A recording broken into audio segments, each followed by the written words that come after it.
So, you know the way Cooper Flagg started off at Duke looking not great, and by the end of the college season, he looked like the best player in college basketball.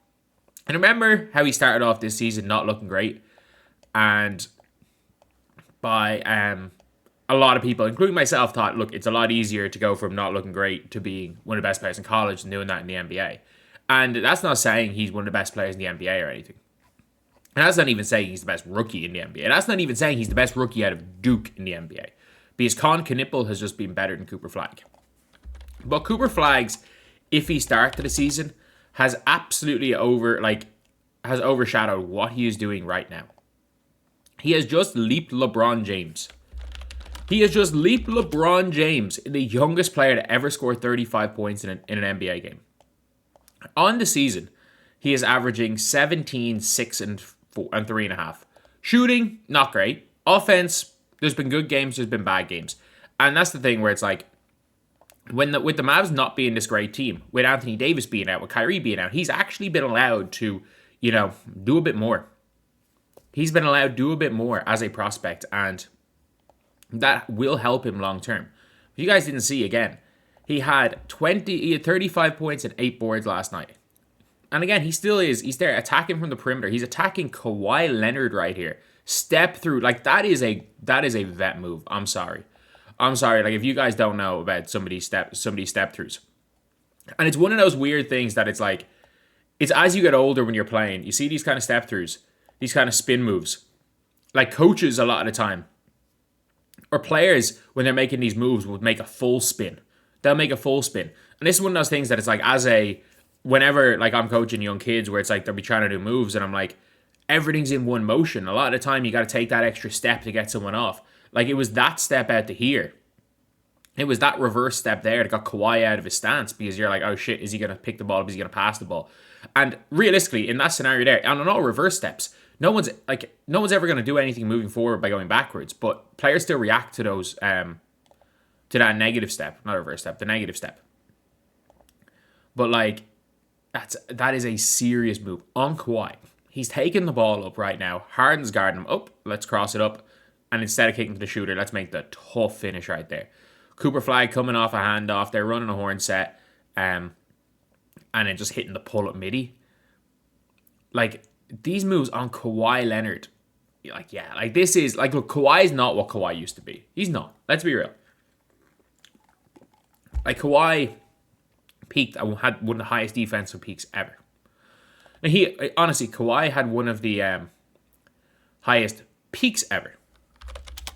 He had one of the highest peaks ever. Like, if we're talking about peak for peak, Kawhi's had one of the highest 25 peaks ever in the history of the sport. But, like, other than, like, I like more as Thunder fans see the Clippers get toasted, he's basically prime Chandler Parsons right now.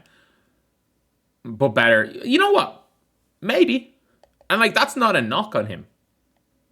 Parsons lived on me and leave 3-point spot-up shooter. He's way better than Parsons. I mean this when I say this. Like, I think he's probably a different slide. I think the comparison's not there, but like, I do think the level, his level is probably similar enough to the level of prime Chandler Parsons. Like, peak Chandler Parsons averaged 17 points realistically in what was the dead ball era on 50, near 50, 40, 75, or near 50, near 40, near 75. While being a plus defender, like, prime Chandler Parsons, there's a reason why he got a max at Dallas, and there's a reason why he got a max in Memphis.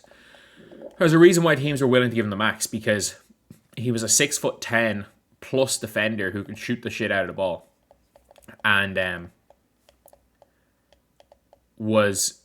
became a free agent at the perfect time. Signed a 2-year short-term max deal with Dallas when they had cap space, and he was a free agent in 2016 when everyone had cap space.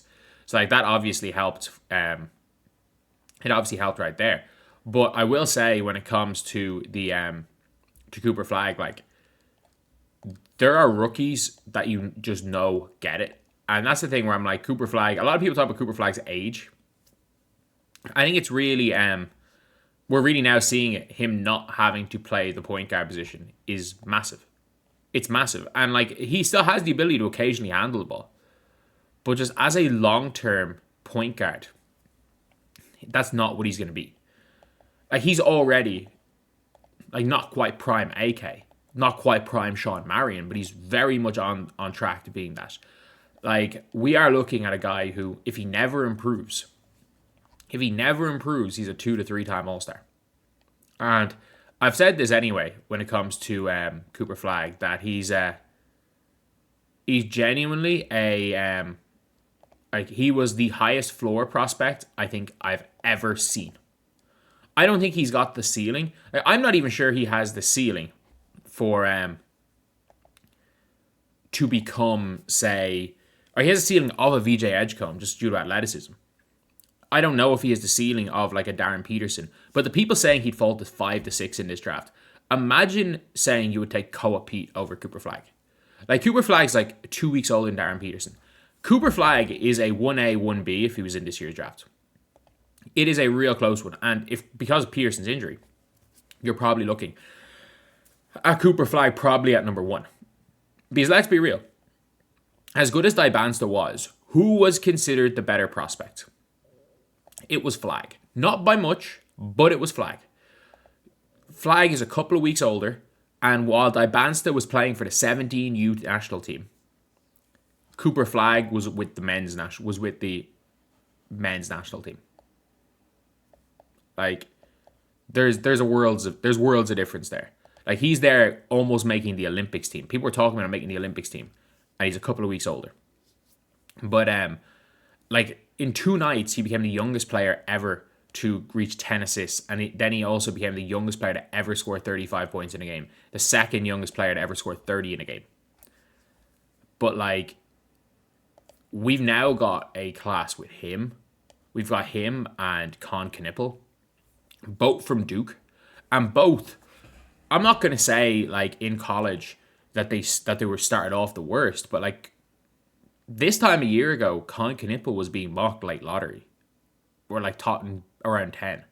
Cooper Flagg, there were conversations about whether or not you take Dylan Harper number 1. And unpopular opinion, there's still those conversations. I know Dylan Harper at times has been injured. But I do have to say about Dylan Harper, like, he just is that good. Like, he is. Like, you're watching him playing in limited minutes. He's averaging 13 a game. But, like, I'm looking at his minutes. His last 3 games, he's averaging, like, 11 a game on 13 minutes a game since he's come back. Not even since he's come back from injury. Since he's come back from injury, he's averaging, like, 9.5 a game on, like, again, 15 minutes a game. You just know. With Dylan Harper, you just know he's going to be that good. And when he's playing with Wemby, like, he's not going to be in Rookie of the Year conversations, but it's one of those things where it's like, dude, you're playing behind Stephon Castle and De'Aaron Fox.